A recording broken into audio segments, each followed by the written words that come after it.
امام جعفر صادق علیہ السلام نے فرمایا کہ جب بھی 10 محرم آتی ہے تو گھوڑا کھانا پینا کم کر دیتا ہے، کیونکہ جب کربلا میں امام حسین کی شہادت کے بعد گھوڑے کی آنکھوں پر پٹی باندھ کر گھوڑوں کے پاؤں تلے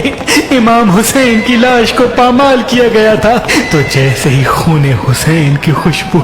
گھوڑوں نے محسوس کی تو انہوں نے اپنے سواروں کو گرا کے امام حسین پہ رونا شروع کر دیا۔ اتنے میں ایک شیر آتا ہے اور اس کو دیکھ کے سب سوار اپنے گھوڑوں کو چھوڑ کے بھاگ جاتے ہیں، کیونکہ فوج یزید کا یہ ارادہ تھا کہ نواسۂ رسول کی لاش کو اتنا پامال کریں کہ امام حسین کے جسم کے ٹکڑے تک نہ ملے۔ لیکن جیسے ہی اللہ کے حکم سے شیر امام حسین کے پامال جسم کی حفاظت کرتا ہے تو فوج یزید بھاگ جاتی ہے، لیکن وہ گھوڑے امام حسین کے ٹکڑوں کو دیکھ کے روتے رہتے ہیں اور اللہ سے وعدہ کرتے ہیں کہ اے اللہ، اب جب 10 محرم آئے گی ہم امام حسین کی یاد منائیں گے اور اس دن کھانا پینا کم کر دیں گے۔ اے لوگو، جب بھی 10 محرم گزر جائے تو گھوڑے سے پیار کیا کرو، اس کو پانی پلایا کرو، اس کو غذا کھلایا کرو، کیونکہ اس وقت وہ امام حسین کے غم میں روتا ہے اور امام حسین کے قاتلوں پہ لعنت کرتا ہے۔